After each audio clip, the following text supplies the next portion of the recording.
پوچھتا ہے جب کوئی دنیا میں محبت ہے کہاں، پوچھتا ہے جب کوئی دنیا میں محبت ہے کہاں، مسکرا دیتا ہوں میں اور یاد آ جاتی ہے ماں۔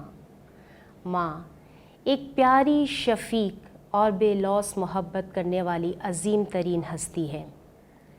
خدائے بزرگ و برتر نے اپنی محبت کا ایک چھوٹا سا قطرہ شاید ماں کے دل میں ٹپکا دیا ہے، جس کی برکت سے ماں ہمیں محبت کی گہرائیوں سے چاہتی ہے اور ہمارے دکھ درد اٹھاتی ہے، اور اس کے شفیق ہاتھ ہمیشہ خدا کے حضور اٹھتے ہیں۔ ایک حقیقت، ایک افسانہ میں سنوبہ پرویز کی جانب سے آداب عرض ہے۔ آج کی اس ادبی محفل میں مصنف احمد ندیم قاسمی کے افسانہ مائیں کو پیش کیا جا رہا ہے۔ آئیے اس سے پہلے کہ ہم افسانے کے بارے میں تبادلہ خیال کریں، احمد ندیم قاسمی کے حالات زندگی کا مختصر جائزہ لیتے ہیں۔ احمد ندیم قاسمی شاعر، ادیب، افسانہ نویس، مدیر اور کالم نگار بھی ہیں۔ آپ 20 نومبر 1916 میں ضلع خوشاب کے انگا نامی گاؤں میں پیدا ہوئے۔ انہوں نے 1935 میں پنجاب یونیورسٹی سے BA کیا۔ 1936 میں ریفارمرز کمشنر لاہور کے دفتر میں 20 روپے ماہوار پر محرر کی حیثیت سے ملازم ہوئے اور یہیں کام کرتے رہے۔ 1939 میں محکمہ آبکاری میں ملازم ہو گئے۔ 1942 میں مستعفی ہو کر لاہور چلے آئے۔ تہذیب نسواں اور پھول کی ادارت سنبھالی۔ 1943 میں ادب لطیف کے ایڈیٹر مقرر ہوئے۔ 1945 تا 48 میں ریڈیو پشاور سے بحیثیت اسکرپٹ رائٹر وابستہ رہے۔ ان کا فن زندگی کی طرح متحرک ہے اور فن کا حسین توازن ان کے افسانوں کی جان ہے۔ وہ مختلف نوع سماجی اور نفسیاتی مسائل کو موضوع بناتے ہیں۔ سنجیدگی کے پردے میں زمین اور آسمان سے محبت ان کے افسانوں میں کھل کر سامنے آتی ہے۔ چوپال، سناٹا، آنچل، آبلے، کپاس کا پھول، سیلاب و گرداب اور ان گنت شاہکار تخلیق کرنے والے احمد ندیم قاسمی کی ہماگیر خصوصیات نے انہیں جریدہ عالم میں زندہ جاوید کر دیا۔ مائیں احمد ندیم قاسمی کے افسانوں کا ایک منفرد شاہکار ہے۔ احمد ندیم قاسمی کا یہ افسانہ ممتا کے لازوال جذبے کی عکاسی کرتا ہے۔ مائیں افسانہ عام پاکستانی معاشرے کی کہانی ہے، جس میں خواتین کی نوک جھوک عام دیکھی گئی ہے۔ احمد ندیم قاسمی نے بہت ہی سادہ بول چال انداز اپناتے ہوئے ان دو خواتین کے آپس میں لڑنے کے باوجود ان کے اندر عالمگیر جذبے ممتا کی اہمیت کو جس طرح اجاگر کیا ہے، وہ اپنی مثال آپ ہے۔ اس افسانے کے دو اہم کردار بیگم راجہ اور بیگم خواجہ کے روز کے جھگڑوں کا حال بیان کرتے ہوئے ایسے مقام پر انہوں نے افسانے کا اختتام کیا ہے کہ بیگم راجہ کی گود میں بیگم خواجہ کا بیٹا اور بیگم خواجہ کی گود میں بیگم راجہ کا بیٹا مسکرا رہا ہے اور وہ انہیں اپنے بچے سمجھ کر پیار کرتی نظر آ رہی ہیں، اور یہ ایسا خوبصورت اختتام ہے کہ قاری بھی پڑھتے ہوئے مسکرا دیتا ہے۔ افسانے کا آغاز بیگم راجہ اور بیگم خواجہ کے روزانہ کے لڑائی جھگڑوں کے اثرات کے پیش نظر محلے والوں پر جو اثرات مرتب ہوتے ہیں ان کی منظر نگاری سے کیا گیا ہے، جسے احمد ندیم قاسمی نے بڑی خوبصورتی سے کچھ اس طرح بیان کیا ہے: محلے والوں کو ایک دن ایسا بھی یاد نہ تھا کہ جب راجہ صاحب اور خواجہ صاحب کی بیویوں میں تو تکار نہ ہوئی ہو۔ جس روز تو تکار میں دیر ہو جاتی تو وہمی لوگ ڈر کے مارے بار بار آسمان کی طرف دیکھنے لگتے کہ ٹوٹ نہ پڑے۔ دونوں بیگمات کے درمیان جھگڑا نہ ہونا ایسا ہی تھا جیسے صبح کا وقت ہو جائے اور سورج نہ نکلے۔ افسانے میں بتایا گیا ہے کہ ان دونوں خواتین کے درمیان عام طور پر جھگڑا چھوٹی چھوٹی باتوں پر شروع ہوا کرتا تھا، جو روز کا معمول تھا۔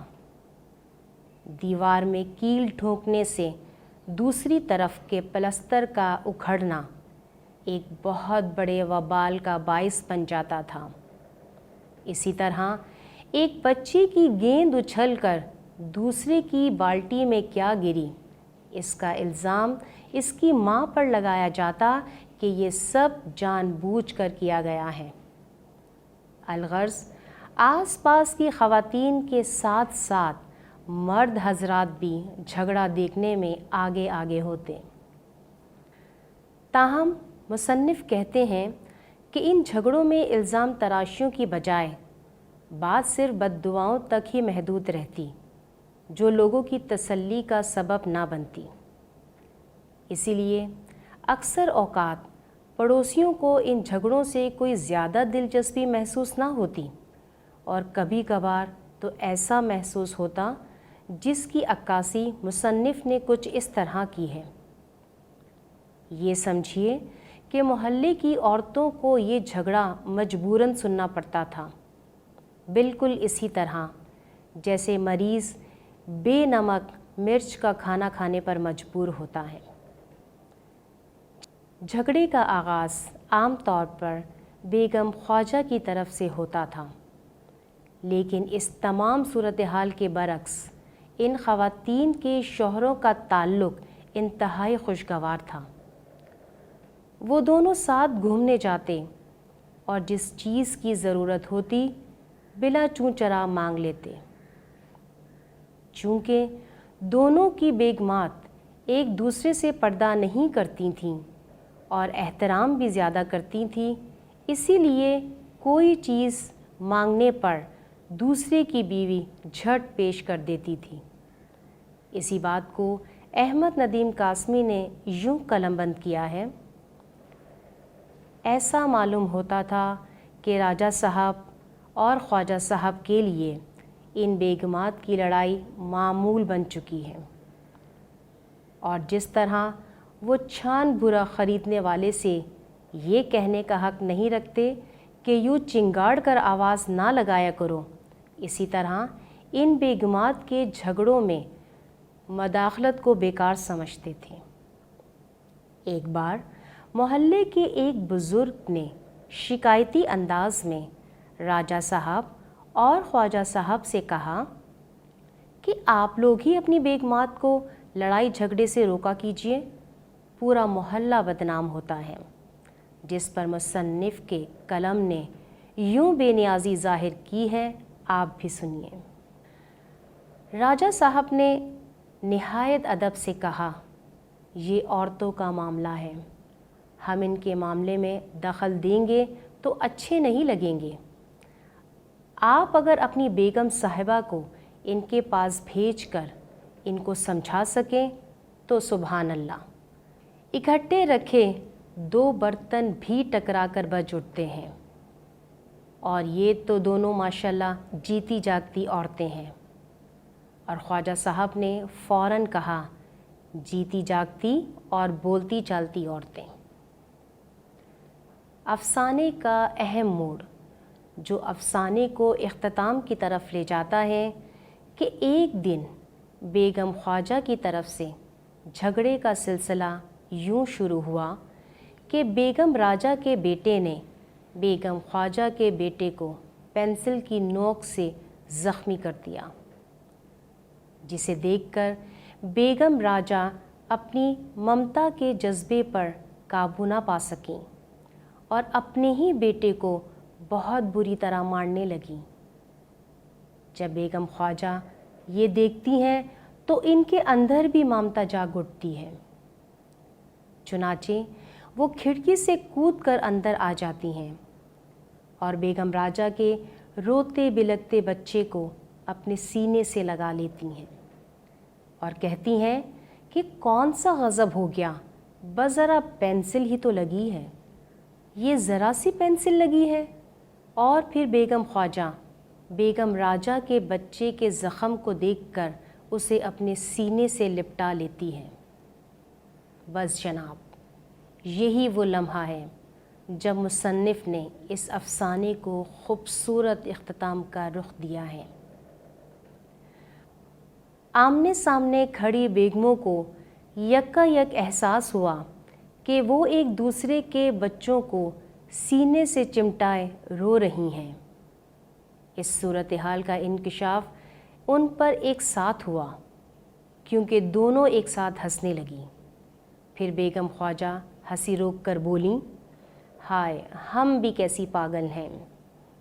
پاگل ہوگی تم، بیگم راجہ بولیں اور ساتھ ہی زور کا کہکا مارا۔ بیگم خواجہ نے اس کہکے کا ساتھ دیا۔ پھر دونوں ایک دم رک گئیں کیونکہ دونوں بچے اپنی ماؤں کو ہنستا ہوا دیکھ کر بے اختیار ہنسنے لگے تھے۔ آئیے اب ہم اس افسانے کے اہم گوشوں پر نظر ڈالتے ہیں۔ احمد ندیم قاسمی نے اپنے افسانے میں اس حقیقت کو اجاگر کیا ہے کہ ماں کی محبت وہ گہرا سمندر ہے جس کی گہرائی کو آج تک کوئی ناپ نہ سکا اور نہ ناپ سکے گا۔